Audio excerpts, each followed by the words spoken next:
Hello, folks, and welcome to the narrative. Today, we take a look at the Church of Dominus Flevit, and we have Jude Deluxion, who will give us some facts, history, as well as reflection on the Church of Dominus Flevit. Dear friends, once again Jude from the Holy Land. Today I am going to speak about Dominus Flevit. What is Dominus Flevit? Means in English, the Lord wept. If you are a Christian, you know where Jesus wept. What are the places, what are the incidents that Jesus wept? You know the front of when the Lazarus died, Jesus wept. He felt really. And then other place you can say the Gethsemane also, not mentioned but he suffered. There is no word called he wept. But then particularly Jesus wept looking at the Jerusalem.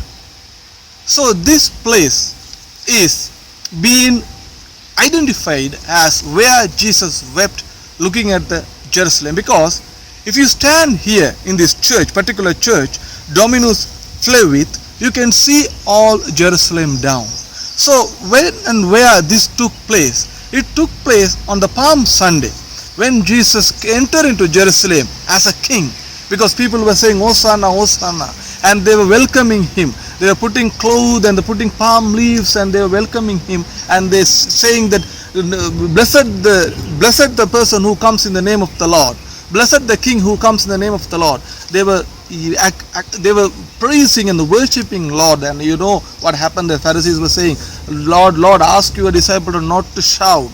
Then he says, if they don't shout, the stones will shout and praise and worship the Lord. But then within Jesus there was a pain. Within Jesus there was a pain, because he was not taken up by all the worship, but he was really taken up by the future destruction of Jerusalem. This prophecy is being fulfilled like 70 AD when the Roman besieged Jerusalem. So let us now go to the historical. This is a biblical. If you want to know this fact, and Luke chapter 19 verse 37 to 44, you will find. You read it and come back and watch our this video in the YouTube. Then you will know what I'm really speaking about. Don't forget the church name, the Dominus Flevit. Okay. The Lord wept. After saying a little about from the Bible, I would like to go to the real location and the place. So it is built in the halfway on the mount, but halfway before reaching the top of the mount, you find the church. This church is being built by Italian architect, the name called Antonio Barluzzi. He built this in 1957. 1957 he built, but he built in a way like a teardrop, like he built this one. So when you enter into the church, you will find the chickens with hen. Hen just protecting the chicken. Because if you see in the Bible, you can see the Luke chapter 13 verse 34. You will find that Jesus was telling about Jerusalem. I have done everything, but I want to gather you, but you are scattered. You are going away from me. So when you enter into and the roof, you will see. Look at the altar inside the church. I am speaking. Look at the altar. Below the altar, you will see the picture of the hen and the chickens. Like that symbolically, he has done that. Then you see behind the altar, you will see the window. Through the window, that is well painted, with pictured window. Through the window, you can see the view of the Jerusalem once again. Dear friends, when you see the floor inside the chapel, the ancient mosaic painting is being preserved, because when it was built, actually speaking, in 1955, it was dedicated to Saint Anna by Byzantine. It has been a Byzantine church, and later this is been renovated, rebuilt, and it is been dedicated to the Lord. It has been identified as a place where Jesus wept. An elaborate mosaic floor from the Byzantine church, it has been preserved to the left of the entrance. When you enter, you will see the mosaic paintings.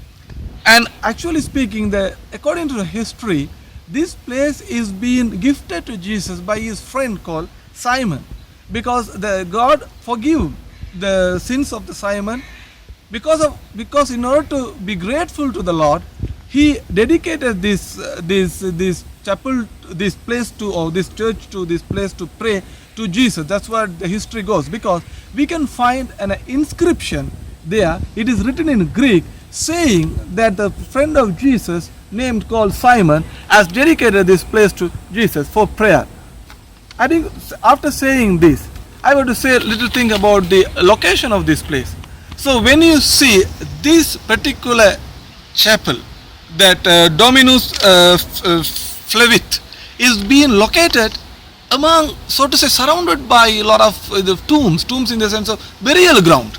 Because when after the excavation, after the archaeological test, archaeological experiment, they realized it has been coming from the long period back. So they were able to go to the Bronze Age, the period from that period to the early Roman period. After that early Roman period and the Byzantine period, because the inscriptions are being found in Hebrew, Aramaic and Greek. So it's a valuable treasure, even though it's tombs, it's a burial ground. When the archaeologists able to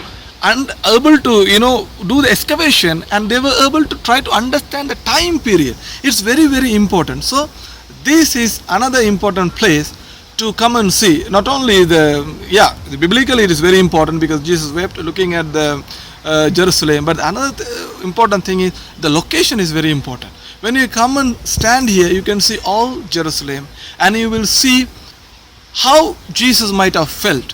My dear friends, once again I welcome you all to come and stand in the chapel, in this church, particular church, and look at Jerusalem and feel how Jesus might have felt. May God bless you. Thank you. So this brings us to the end of yet another episode of the narrative. Do like and share the video, and if you have not subscribed, please subscribe to the channel. And yes, if you have any comments, do feel free to write them in the comment section.